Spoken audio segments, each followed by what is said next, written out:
Hello दोस्तों, नमस्कार, जय हिंद। स्वागत करता हूं आप सभी का एक बार फिर से आपके अपने यूट्यूब चैनल पे, आपके अपने क्लासेस में, पिंगाक्ष क्लासेस के इस लाइव सेशन में। जैसा कि आपको पता है, हमने बताया था कि हम इस बार के रविवार में पूरा 50 प्रश्नों का एक मॉडल टेस्ट पेपर को सॉल्व करेंगे। तो उस वादे के साथ मैं फिर से उपस्थित हुआ हूँ। चलिए सेशन को स्टार्ट करेंगे। उससे पहले आपसे रिक्वेस्ट करूँगा, चैनल पे पहली बार हैं तो चैनल को सब्सक्राइब कर लीजिएगा, बेल आइकन को प्रेस कर दीजिएगा ताकि सबसे पहले नोटिफिकेशन आपको मिल सके। और ये सेशन पसंद आएगा तो लाइक करना, कमेंट करना, शेयर करना ना भूलें। Model test paper 2023 Agniveer model test paper, तो 50 प्रश्नों का ये सेट है और 40 प्लस का हमने लक्ष्य दे रखा है। तो चलिए स्टार्ट करते हैं आज के दिन का ये मॉडल टेस्ट पेपर बिना देर किए हुए। आर्मी मॉडल पेपर यानी कि army Agniveer exam special test model paper, पहला प्रश्न आपकी स्क्रीन पे ये रहा। Which is the deepest ocean in the world?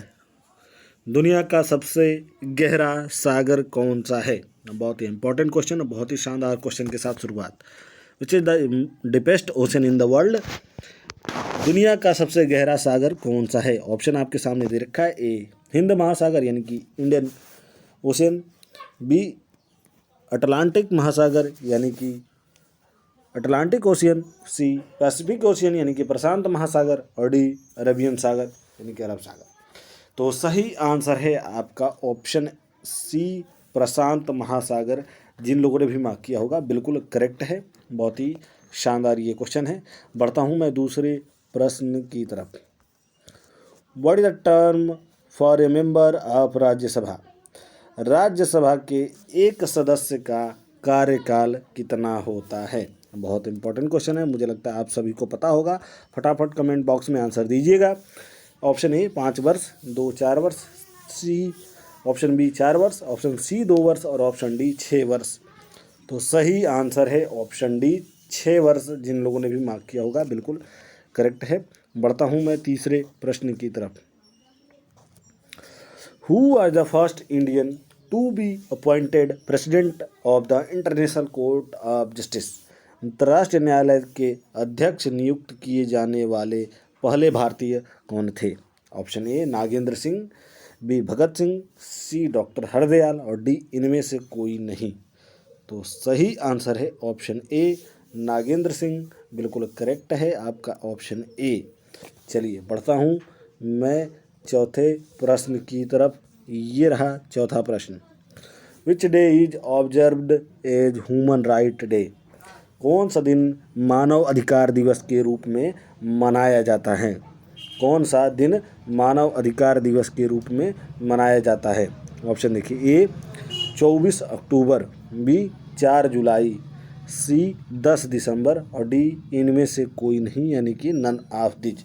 तो सही आंसर है आपका ऑप्शन सी 10 दिसंबर। बिल्कुल करेक्ट है। जिन लोगों ने भी मार्क किया होगा बिल्कुल करेक्ट है। चलिए बढ़ता हूँ प्रश्न नंबर 5वें की तरफ। India's biggest multipurpose river valley project is? Bharat की सबसे बड़ी बहुउद्देशीय नदी घाटी परियोजना है कौन सी है? Option A Hirakud, option B Bhakra Nangal, C Damodar valley और डी नन ऑफ दीज यानी कि इनमें से कोई नहीं। दोबारा पढ़ देता हूँ। ए हीराकुंड, बी भाखड़ा नागल, सी दामोदर घाटी और डी इनमें से कोई नहीं। तो सही आंसर है आपका ऑप्शन बी भाखड़ा नागल। बिल्कुल करेक्ट है। चलिए छठवें प्रश्न की तरफ बढ़ते हैं और छठवें नंबर का प्रश्न ये रहा। In which state is Sanchi stupa situated? यानी कि सांची स्तूप किस राज्य में स्थित है? ये बहुत इंपॉर्टेंट क्वेश्चन है। ऑप्शन आपके सामने दे रखा है। ए मध्य प्रदेश, बी उत्तर प्रदेश, सी बिहार और डी महाराष्ट्र। तो सही आंसर है ए मध्य प्रदेश। बिल्कुल करेक्ट है। सांची स्तूप मध्य प्रदेश में है। चलिए 7वें प्रश्न की तरफ बढ़ते हैं। Each one teach one program relates to? Each one teach one कार्यक्रम किससे संबंधित है? ऑप्शन देखिए। ए अडल्ट एजुकेशन यानी कि प्रौढ़ शिक्षा, बी रेगुलर एजुकेशन यानी कि नियमित शिक्षा, सी नॉन फॉर्मल एजुकेशन यानी कि अनौपचारिक शिक्षा और डी अवेकेंडेड सिटीजन यानी कि जागृत नागरिक। तो सही आंसर है ऑप्शन ए, प्रौढ़ शिक्षा, बिल्कुल करेक्ट है। 1 नंबर आपके परफेक्ट हैं। चलिए बढ़ते हैं हम 8वें प्रश्न की तरफ। When was Shimla pact between India and Pakistan linked? भारत और पाकिस्तान के बीच शिमला संधि पर हस्ताक्षर कब किए गए? ऑप्शन ए 1955, बी 1971, सी 1962 और डी 1972। तो सही आंसर है सन 1972, ऑप्शन डी बिल्कुल करेक्ट है। 1 नंबर आपके परफेक्ट है। चलिए बढ़ते हैं 8वें के बाद 9वें नंबर पे। The river Mahanadi originates from? Mahanadi कहाँ से निकलती है? ऑप्शन देखिए, ए रायपुर, बी छत्तीसगढ़, सी उज्जैन और डी देहरादून। तो सही आंसर है ऑप्शन बी, छत्तीसगढ़। छत्तीसगढ़ से निकलती है महानदी। कहाँ से निकलती है दोस्तों? तो छत्तीसगढ़ से। चलिए 10वां प्रश्न देखिए। हु रोड द बुक आनंद मठ? आनंद मठ किसने लिखी थी? ये बहुत इंपॉर्टेंट क्वेश्चन है, इसलिए लिखा है यहाँ BIQ। ऑप्शन देखिए, ए बंकिम चंद्र चट्टोपाध्याय, बी अबुल फजल, सी कालिदास और डी शरत चंद्र चटर्जी। देखिए इसका सही आंसर है ऑप्शन है बंकिम चंद्र चट्टोपाध्याय। इनको बंकिम चंद्र चटर्जी के नाम से भी जाना जाता है। आनंद मठ के रचयिता थे बंकिम चंद्र चटर्जी या बंकिम चंद्र चट्टोपाध्याय। ऑप्शन ए बिल्कुल करेक्ट है। जिन लोगों ने भी मार्क किया होगा ऑप्शन ए। चलिए बढ़ते हैं 11वें प्रश्न की तरफ। और 11वें नंबर का प्रश्न देखिए। Is the author of Meghdoot dash dash dash is the author of Meghdoot, यानी कि मेघदूत के लेखक हैं, बताइए कौन है? Option A Kalidas, B Tulsidas, C Kautilya और डी वेद व्यास। तो सही आंसर है ऑप्शन ए कालिदास। मेघदूत के रचयिता हैं कालिदास, यानी कि लेखक हैं कालिदास। चलिए बढ़ते हैं हम 12वें प्रश्न की तरफ। और 12वें नंबर का प्रश्न ये रहा। सौरमंडल का सबसे बड़ा ग्रह? मुझे लगता है आप सभी को इसका आंसर पता होगा। फटाफट से कमेंट बॉक्स में आंसर दीजिएगा। वीडियो को पॉज कर सकते हैं, समय लगेगा तो वीडियो को पॉज करके आंसर जरूर दीजिएगा। ऑप्शन देखिए, प्रश्न आपका इंग्लिश में पढ़ता हूँ। Dash is the largest planet of the solar system? सौरमंडल का सबसे बड़ा ग्रह? ऑप्शन ए जुपिटर यानी कि बृहस्पति, बी मरकरी यानी कि बुध, सी वेनस यानी कि शुक्र और डी ननादिच यानी कि इनमें से कोई नहीं। तो सही आंसर है आपका ऑप्शन ए बृहस्पति यानी कि जुपिटर, बिल्कुल करेक्ट है। चलिए 13वां प्रश्न देखिए। Which of these is not a part of our parliament? इनमें से कौन हमारी संसद का हिस्सा नहीं है?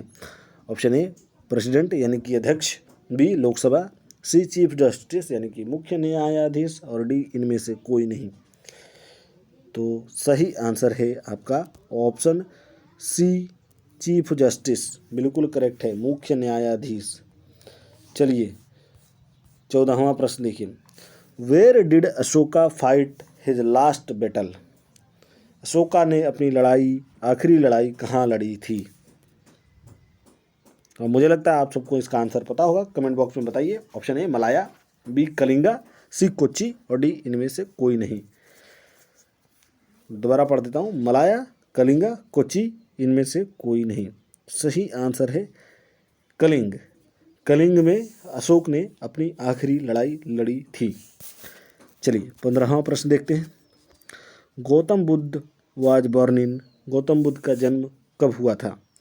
563 BC, बी 472 BC, सी 627 BC और डी इनमें से कोई नहीं। तो सही आंसर है 563 BC, बिल्कुल करेक्ट है। चलिए 16वां प्रश्न। What is the heart beat rate of a young healthy man? एक युवा स्वस्थ आदमी के दिल की धड़कन की दर क्या होती है? बताइए दोस्तों।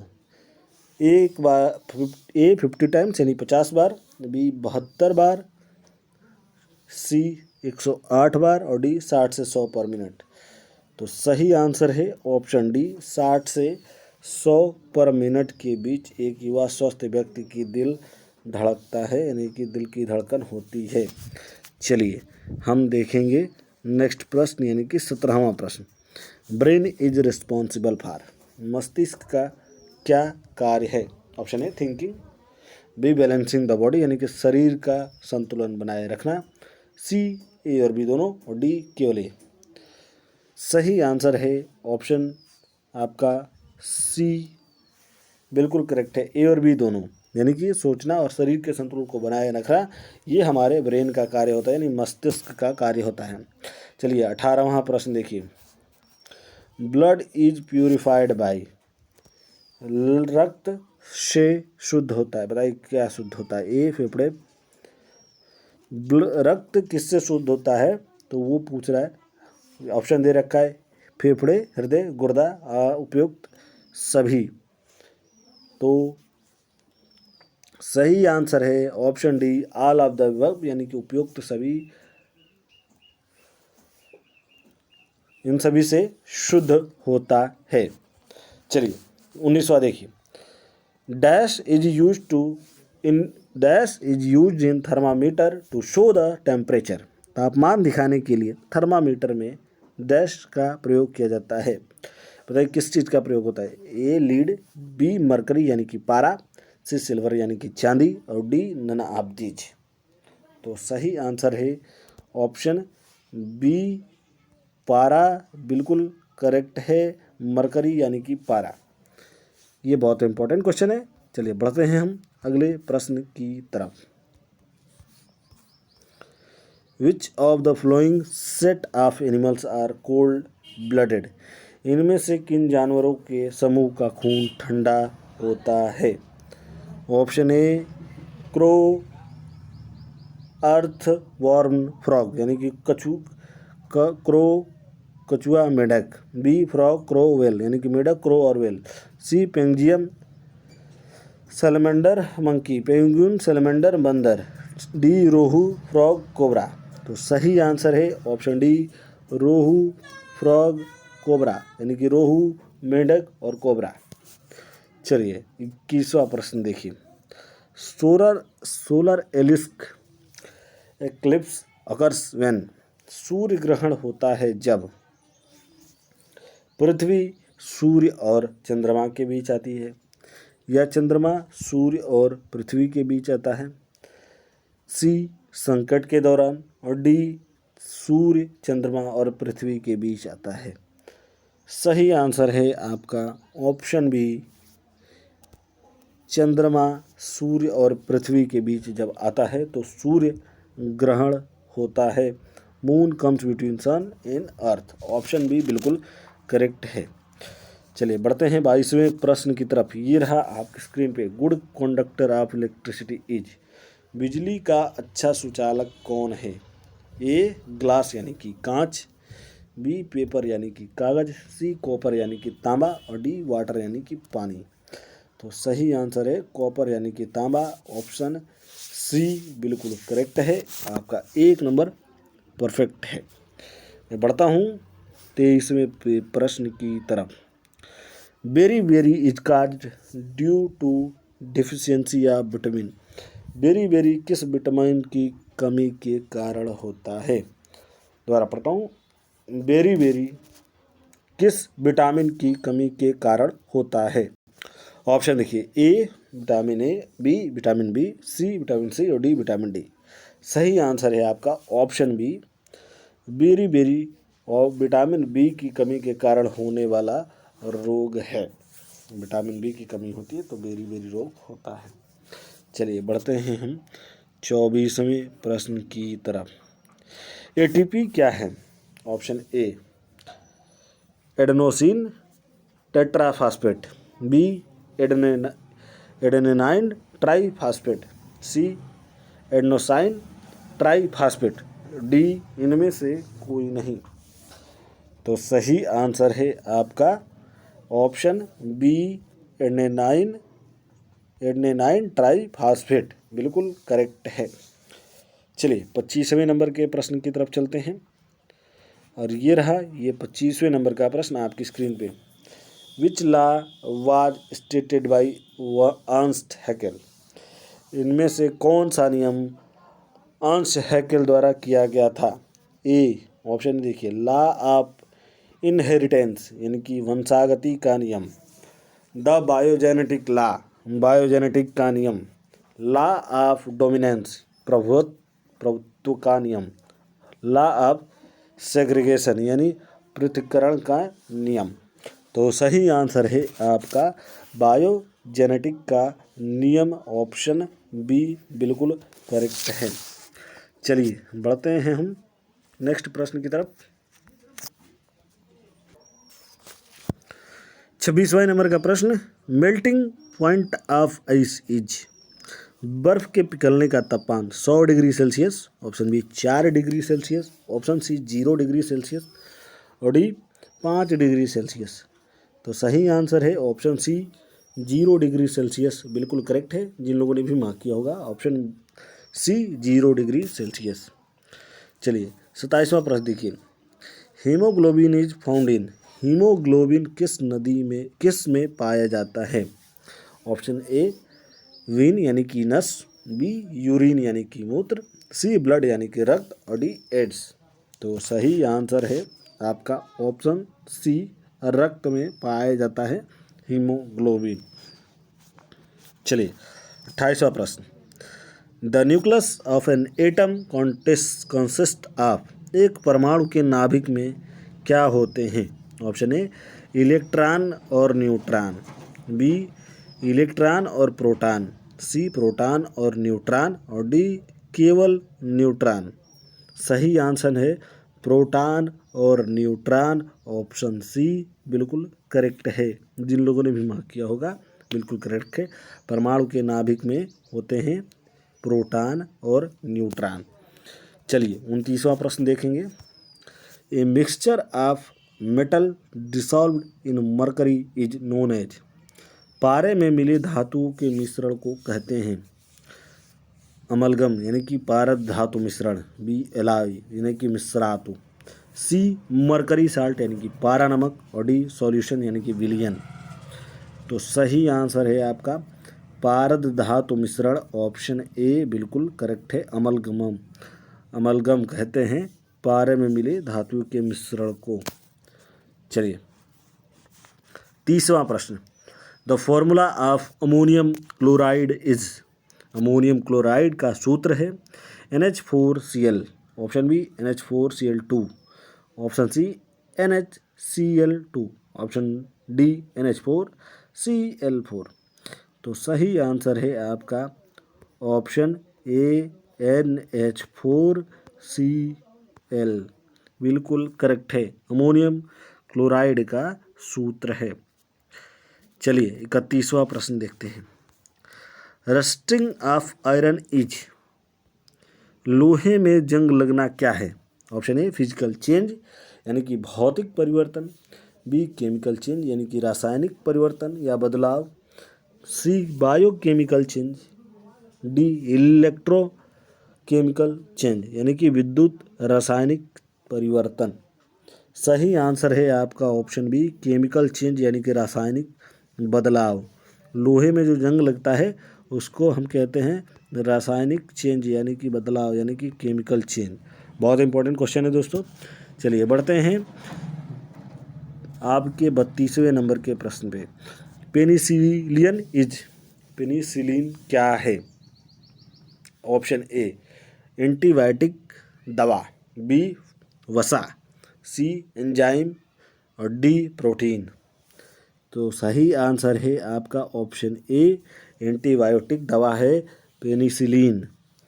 चलिए 33वां प्रश्न देखिए, 33वां प्रश्न,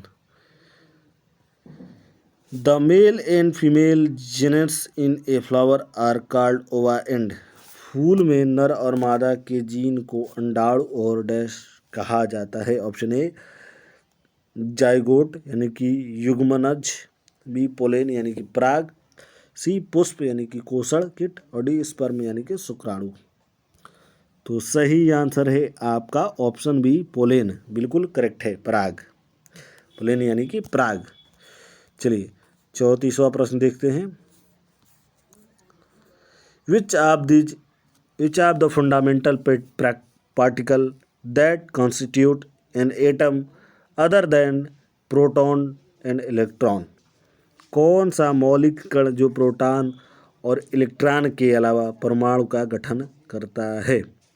ए आप न्यूरॉन, बी फोटॉन, सी न्यूट्रॉन और डी आयरन। ध्यान दीजिएगा दोस्तों, न्यूरॉन और न्यूट्रॉन में बहुत अंतर है। सही आंसर है आपका ऑप्शन सी न्यूट्रॉन, बिल्कुल करेक्ट है। ऑप्शन सी न्यूट्रॉन बिल्कुल करेक्ट है। चलिए 35वां प्रश्न देखेंगे। विच of the following is not A compound? इनमें से कौन एक यौगिक नहीं है? ऑप्शन ए एयर यानी कि वायु यानी कि हवा, बी स्टील, सी वाटर यानी कि पानी, डी ब्रास यानी कि पीतल। तो सही आंसर है आपका वायु, एयर या हवा, कुछ भी कहिए, यह एक यौगिक नहीं है। बाकी ये तीनों क्या हैं? यौगिक हैं। चलिए बढ़ते हैं हम 36वें प्रश्न की तरफ। The value of 2 minus bracket में 2 इज, 2 माइनस ब्रैकेट में 2 का मान क्या होगा? तो मुझे लगता है सबको इसका आसान सा सवाल का आंसर पता होगा। ऑप्शन देख लीजिए, 0, बी 4 और डी 8 और सी 8 और डी 16। देखिए क्या होगा, 2 में से अगर 2 है फिर माइनस है, क्या है? ब्रैकेट में 2, तो ब्रैकेट को अगर हम तोड़ते हैं तो प्लस जो है वो प्लस ही रहेगा। तो प्लस और माइनस मिलके क्या हो जाएगा? माइनस। तो 2 - 2 = 0। सही आंसर है ऑप्शन ए 0 यानी कि 0। चलिए बढ़ते हैं हम 37वें प्रश्न की तरफ। If 2 angles of a triangle are 30 and 105 then the third angle will be. एक त्रिभुज के 2 कोण 30 और 105 हैं, तो तीसरा कोण क्या होगा?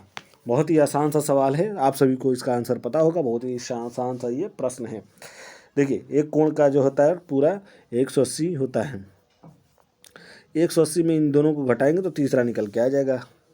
105 और 30 कितना हो गया? 135। तो 135 माइनस कर दीजिए, ये 10 में से 5 जाएगा 5, 7 में से 3 गया 4, 1 से कट गया तो 45 निकल के आ गया। सही आंसर हो जाएगा 45। जिन लोगों ने भी मार्क किया होगा, ऑप्शन बी बिल्कुल करेक्ट है। ऑप्शन बी बिल्कुल करेक्ट है। चलिए बढ़ते हैं हम नेक्स्ट प्रश्न की तरफ, यानी कि 38वें नंबर का प्रश्न। What is the value of 7/9 of 45? 45 का 7/9 क्या होगा? बहुत ही आसान सा सवाल है दोस्तों। देखिए 45 का क्या पूछ रहा है? 7/9, ठीक है। तो 9 × 9 और 9 × 5 45। तो कितना हो गया? 5 × 7, 5 × 7 कर लीजिए, 5 × 7 = 35। क्या ये ऑप्शन में दे रखा है? जी हाँ, ऑप्शन बी बिल्कुल करेक्ट है। 35, 5 × 7 = 35। जिन लोगों ने भी मार्क किया होगा बिल्कुल करेक्ट है। चलिए 39वें नंबर का प्रश्न देखेंगे। The greatest common factor and the least common multiple of 2 numbers are 8 and 48 respectively.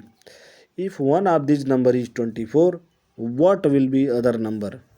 Hindi में पढ़ते हैं। 2 संख्याओं के महत्तम समापवर्तक तथा लघुत्तम समापवर्तक क्रमशः 8 और 48 है। यदि इनमें से एक संख्या 24 है तो दूसरी संख्या क्या होगी? इसको देखिए, माना कि वह दूसरी संख्या क्या है? यक्स है। तो क्या करेंगे? पहला गुणे फर्स्ट गुणे सेकेंड, ठीक है।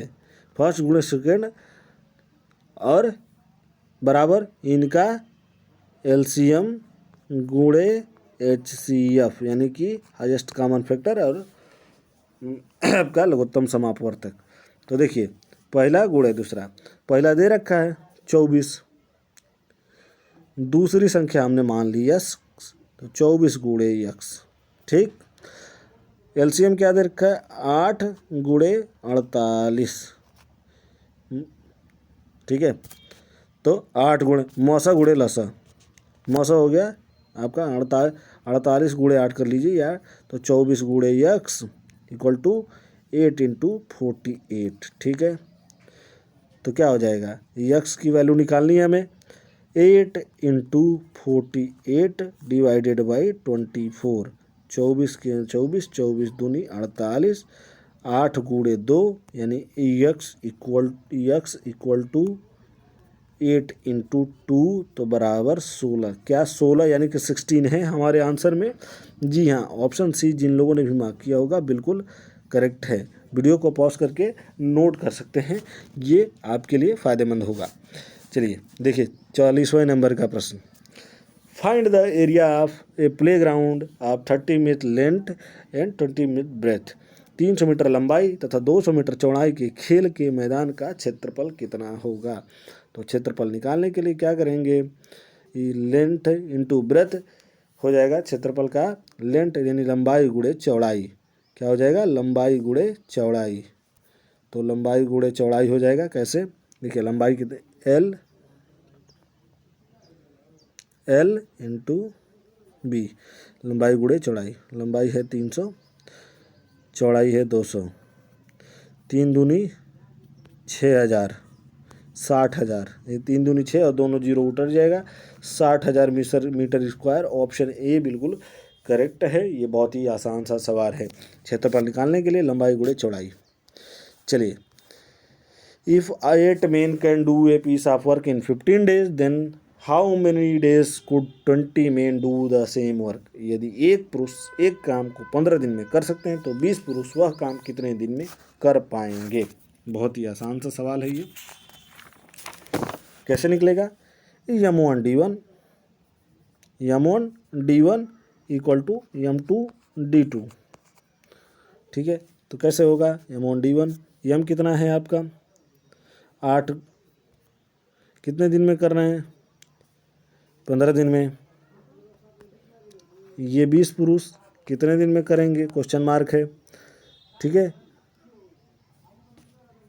तो देखिए आपका हो जाएगा 5 3 15 और 5 चौको 20, 4 करने 4, 4 दूनी 8, 2 गुणे 3 हो गया, 2 गुणे 3 बचा, तो 2 3 6, 6 क्या है आपके आंसर में है, ऑप्शन दे रखे 7 दिन, दूसरा 8 दिन, तीसरा 10 दिन और चौथा ननाब्दीज, यानी इनमें से कोई नहीं। तो सही आंसर है ननाब्दीज, क्योंकि निकल के आ रहा है 6 डेज, और 6 डेज हमारे आंसर में नहीं है। चलिए बढ़ते हैं हम अगले प्रश्न की तरफ, 42वें नंबर पर। What is the factorial value of 4.21? 4.21 का आंशिक मान क्या होगा? मुझे लगता है आप सभी को आंसर पता होगा। ऑप्शन दे रखा है 421/100, ऑप्शन बी 121/10, बी 121/1000 और सी 21/100। तो सही आंसर है आपका ऑप्शन ए 421/100, 421/100, यानी 421 में 100 का भाग देंगे तो निकल के आएगा आपका 4.21। चलिए 43वें नंबर का प्रश्न। Find the value of 1/2 plus 1/4। 1/2 plus 1/4 का मान क्या होगा? ऑप्शन देखिए, ए 3/4, बी 3/2, सी 5/4 और डी 1/8। देखिए ये 1/2 कितना होता है, 1/2 का होगा 0.5। ठीक है, उसी तरह 1/4 का क्या हो जाएगा 0.25। तो दोनों को जोड़ेंगे 0.5 प्लस 0.25 तो निकल के आएगा 0.75। यही पूछ रहा है 0.75 किसके बराबर है। तो ऑप्शन से आप चेक कर लीजिए, 3/4 करके देख लीजिए। 3/4 यानी कि 3 में किसका भागा, 4 का, तो निकल के आ जाएगा आपको। देखिए एक बार में कटेगा नहीं, तो यहाँ लगेगा कि डेसिमल की वैल्यू लगेगी, 0 हो जाएगी, 4 7 28। ठीक है, अब ये हो जाएगा 2, यहाँ पे शून्य मान सकते हैं हम, 4 5 20। ठीक है, कट गया, निकल के आ गया 0.05। तो सही आंसर है आपका ऑप्शन ए 3/4, बिल्कुल करेक्ट है। चलिए 44वां देखेंगे। 3 सही 1/4 आवर्स कन्वर्ट इनटू मिनट्स। 3 सही 1/4 घंटे में कितने मिनट होते हैं? तो आपको मालूम है 1 घंटा 60 मिनट के बराबर होता है दोस्तों। 1 घंटा 60 मिनट के बराबर होता है। 3 घंटे में कितना हो गया? 180 मिनट। और 1/4 क्या होता है? यानी 1 घंटे का 1/4। तो 1 घंटे का 1/4 होगा कितना? 15 चौको 60, 15 मिनट। 1/4 यानी कि 60/4 करिए तो 15 चौको 60, 15 मिनट निकल गया। तो 1 घंटे में होता है 60 मिनट, 3 घंटे में हो जाएगा 180 मिनट और प्लस 1/4 का 15 मिनट हो जाएगा 195 मिनट। ऑप्शन बी बिल्कुल करेक्ट है। जिन लोगों ने भी मार्क किया होगा ऑप्शन बी 195 बिल्कुल करेक्ट है। चलिए 45वां देखिए। If the average of 40, 10, 25, 20, 30 a and x is 25 then what is the value of x। यदि 40, 10, 25, 20, 35 और x का औसत 25 है तो x का मान ज्ञात कीजिए। बहुत ही आसान सा सवाल है। देखिए कितना हो गया? 1, 2, 3, 4, 5, 6। इन तीनों का मान मिला के कितना हो रहा है? 25 औसत आ रहा है। तो 6 × 25 कर लीजिए तो हो जाएगा 150। 25 छक्के 150। अब इनको जोड़िए। 40, 10, 50, 50 और 20 70, 5 75, 20 95, 500 और कितना हो जाएगा? 130। तो ये टोटल वैल्यू हो गया 130। ये टोटल वैल्यू हो गया 130 और इनका एवरेज कितना है? 150। तो 150 माइनस 130 तो हो जाएगा 20। सही आंसर है ऑप्शन बी 20 बिल्कुल करेक्ट है। यक्स का मान है 20। चलिए बढ़ते हैं अगले प्रश्न की तरफ, यानी कि 46वें नंबर के प्रश्न की तरफ। सिंप्लीफाई करें यानी कि हल करें। ये देखिए 81 × 81 प्लस 68 × 68 माइनस 2 × 81 × 68। कुछ करना नहीं है, इसका मल्टीप्लाई करना है फिर इसका मल्टीप्लाई करना है। 81 × 81 हम करते हैं तो निकल के आता है 6561। ठीक उसी तरह 68 × 68 हम करते हैं तो निकाल के आता है 4624। ठीक है। अभी इन तीनों का अलग से गुणा करते हैं तो इसका निकल के आएगा 11,016। अब इन दोनों को जोड़ दीजिए तो कितना हो जाएगा? इन दोनों को हम जोड़ते हैं तो 4 1 5, 6 2 8 और 6 2 8 और 6 5 11 का 1, 6 4 10 1 11, यानी हो गया 11,185 और ये हो गया 11,016। तो 11,185 माइनस 11,016 घटा दीजिए, निकल के आ जाएगा 169। सही आंसर है ऑप्शन ए 169 बिल्कुल करेक्ट है। जिन लोगों ने भी मार्क किया होगा ऑप्शन ए बिल्कुल करेक्ट है। चलिए हम 47वें प्रश्न की तरफ बढ़ते हैं। निम्नलिखित में से 4 किसी प्रकार एक समान है अतः उनका समूह बनता है। वह कौन है जो इस समूह में नहीं आता है? ऑप्शन देख रखा है 23, 21, 37, 17 और 31। देखिए 23 क्या है? खुद से कटेगा, किसी और से नहीं कटेगा। उसी तरह 37 क्या है? खुद से कटेगा, किसी और से नहीं कटेगा। 17 क्या है? किसी और से कटेगा? बिल्कुल नहीं। और 31 क्या है? किसी और से कटेगा? बिल्कुल नहीं। तो वो सही आंसर है ऑप्शन बी, क्योंकि ऑप्शन बी है 21। 21 किससे भी कट सकता है? 21 आपका कट सकता है 3 से, 3 सत्ते 21। ठीक है। उसी तरह 21 आपका कट सकता है 7 से भी, 7 तरीके 21। तो 21 को हम 7 और 3 से काट सकते हैं। इसके अलावा इनमें से बाकी 4 खुद से ही कटेंगे और किसी से नहीं, तो इसलिए ये समूह नहीं आता है। वो है ऑप्शन बी 21। चलिए 48वां देखिए। 48वें नंबर का प्रश्न। फादर शब्द में वह शब्द कौन सा है जो उसी स्थान पर है जिस पर वह वर्णमाला में है? इससे आपको एक एक अक्षर करके चेक करना पड़ेगा। देखिए यफ क्या है? फादर में पहले स्थान पे है, लेकिन एफ क्या है अल्फ़ाबेट में छठे नंबर पे, ठीक है। ए क्या है पहले स्थान पे है अल्फ़ाबेट में, लेकिन इसमें है दूसरे नंबर पे। टी क्या है अल्फ़ाबेट में बहुत पीछे है, लेकिन यहाँ क्या है तीसरे नंबर पे। एच भी बहुत पीछे है, लेकिन इसमें है चौथे नंबर पे। ई देखिए, ई का सही आंसर है ई, क्योंकि ई आता है 5वें नंबर पे, 1 2 3 4 5। उसी तरह ई अल्फ़ाबेट में भी वही आता है, A B C D E. कहाँ पे आ रहा है 1 2 3 4 5। अल्फ़ाबेट में भी आपका यानी कि वर्णमाला में भी 5वें पे है और इस शब्द में भी 5वें पे भी है। तो सही आंसर है आपका option D E, option D, ठीक है। चलिए 49वां प्रश्न देखते हैं, आज के दिन का सेकेंड लास्ट।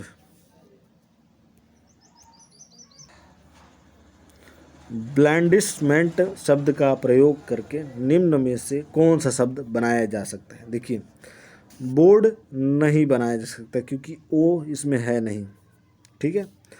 उसी तरह आपका शेप नहीं बनाया जा सकता क्योंकि पी इसमें है नहीं। क्रैश नहीं बनाया जा सकता क्योंकि सी इसमें है नहीं। बनाया जा सकता है क्या, ऑप्शन बी मेटल। देखिए कैसे बनाया जा सकता है, ये यहाँ से एम ई ले सकते हैं, यहाँ से टी ले सकते हैं, यहाँ से ए और यहाँ से यल। मेटल शब्द को बनाया जा सकता है इसमें से 5 कैरेक्टर उठा के। चलिए आज के दिन का 50वां प्रश्न और आज के दिन का आखिरी प्रश्न आपकी स्क्रीन पे ये रहा। एक कक्षा में शंकर ऊपर से 16वें स्थान पर और नीचे से 49वें स्थान पर बैठा है। कक्षा में कुल कितने छात्र हैं। देखिए अगर इसको हम ऊपर मान ले तो इधर से वो कितने नंबर पे बैठा है 16वें से, अगर इसको हम नीचे मान ले तो इधर से कितने नंबर पे है 49वें नंबर पे। तो इसका मतलब इधर इसके 15 लोग बैठे हैं और इधर इसके 48 लोग बैठे हैं, ठीक है। वही छात्र कुल कितने छात्र हो गए तो उसी को जोड़ लीजिए, किधर से भी जोड़ेंगे तो एक ही आंसर आएगा। या तो इधर से जोड़ सकते हैं या तो इधर से, या तो लेफ़्ट से या राइट से। ये हो गया आपका लेफ़्ट, ये हो गया आपका राइट, जिधर से भी आप जोड़ेंगे एक ही आंसर आएगा। जोड़िए कैसे, ये हो गया 16वें स्थान पे, इसके पीछे 15 और इधर से हो गया 49वें स्थान पे तो उसके पीछे 48, ठीक है। 48 और इसको जोड़ लीजिए 15, 48 और 2 50 और 3 53 10 63। तो 48 15 कितना हो गया 63 और एक ये जो बैठा है ये इसको जोड़ लें तो कितना हो जाएगा 64। सही आंसर है ऑप्शन ए 64, बिल्कुल करेक्ट है। जिन लोगों ने भी मार्क किया होगा ऑप्शन ए 64 बिल्कुल करेक्ट है। इसी के साथ आज का ये सेशन समाप्त होता है। मैं मिलूंगा आपसे एक नए वीडियो में अगले सप्ताह शनिवार शाम 7 बजे। जुड़ना ना भूलिएगा। तब तक के लिए धन्यवाद। जय हिंद, जय भारत।